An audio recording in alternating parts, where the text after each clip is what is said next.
है, आप किसानों के लिए लड़ रहे हैं लगातार। सरकारों की गलत नीतियों से आत्महत्या हो रही है। एमएसपी गारंटी कानून मिल जाएगा, फसलों को रेट मिलने लगेंगे, आत्महत्याएं की दर कम हो जाएगी।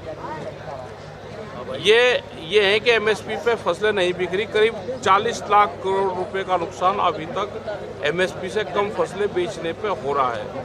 अकेले बिहार को करीब 1 लाख करोड़ का नुकसान है एक साल में। आप एवरेज लगाओ कि फसलें कम रेट पे बेचनी पड़ती है। अगर एमएसपी गारंटी कानून आ जाएगा तो आत्महत्याओं की दर कम हो जाएगी। छोटे किसानों के हालात बहुत खराब हैं, उनका ना तो किसान सुन रहा है और ना ही अधिकारी उन तक पहुंच पा रहे हैं। तो ऐसे में क्या व्यवस्था आपके द्वारा लागू? देखो, सरकार जब तक काम नहीं करेगी, सरकारों की नीति है कि इनकी जमीन छीन लो। छोटा किसान सबसे पहले प्रभावित होगा। वो जमीन अपनी बेच रहा है क्योंकि फसलों के दाम नहीं है। अगर गारंटी कानून आ जाएगा तो उससे बहुत समाधान हो जाएगा। पानी, फर्टिलाइजर ये सस्ते हो जाएं, पानी फ्री हो जाए तो कुछ किसानों की जान बच सकती है। हाईवे जरूरी है या किसान जरूरी है?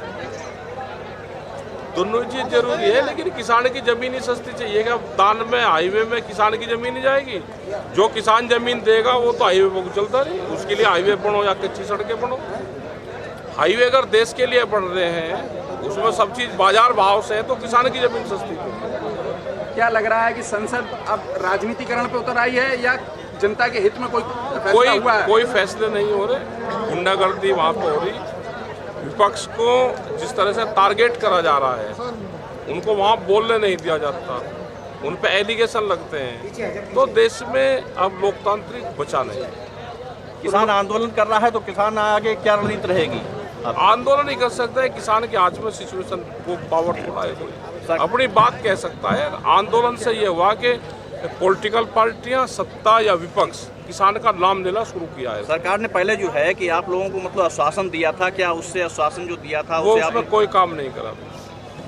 और जो अमित शाह ने जो है अम्बेडकर के ऊपर टिप्पणी की है उसके लिए, तो ये अम्बेडकर हमारे सबके आदर्श रहे हैं, तो सबको विरोध करना चाहिए, अपने विरोध दर्ज करना चाहिए कि एक इतने बड़े ओहदे पर आदमी बैठा हुआ है और वो किसी महापुरुष के बारे में इस तरह की बात करे। राहुल गांधी के ऊपर जो संसद में आरोप लग रहे हैं उसके सब झूठे आरोप लग रहे हैं। संसद में कल जिस तरह से धक्का मुक्की हुई है, क्या ये संसद की गरिमा गिराई जा रही है। विपक्ष के नेताओं पे इस तरह के आरोप भी लगने शुरू हो गए तो देश कहाँ जाएगा वो आप देख लेना। क्या किसानों को बचाने के लिए सत्ता में उतरेगा किसान? सत्ता में उतरेगा तो फेल होगा। सत्ता से बाहर रहे कि आंदोलन में किसानों को उतरना पड़ेगा, लेकिन वे भी वहाँ पे भी दुखी है। अभी जैसे इंग्लैंड में आपने देखा होगा ट्रैक्टर मार्च चल रहे, उन्होंने पूरा पार्लियामेंट को वहाँ पे घेर कर रखा। उनके खिलाफ भी एक कानून आया था, उस पर टैक्सेस बढ़ाए थे, तो उन्होंने पूरा आंदोलन करा। और जब ट्रैक्टर लेके किसान वहाँ की सड़कों पर शहरों में घुसा तो उन पर पुष्प वर्षा करी गई। यहाँ पर अगर किसान आता है तो उसे लाठी से रोकने का काम करता है, अगर ट्रैक्टर लेकर आता है। ये ट्रैक्टर ही किसान की जान बचाएगा। नहीं तो क्या लग रहा है कि सरकार जो किसान विरोधी है क्या? और क्या किसान के पक्ष की है? ये किसान विरोधी है, ये जनता भी विरोधी है। आपकी क्या 1 साल पुरानी गाड़ी है वह बंद होगी 15 साल में, एनसीआर में वह 10 साल में बंद होगी, ट्रैक्टर उसका बंद होगा।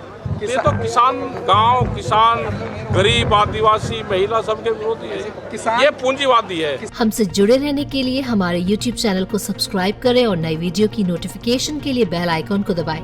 अगर आप ये वीडियो Facebook पर देख रहे हैं तो लाइक जरूर करें और ज्यादा से ज्यादा शेयर करें। धन्यवाद।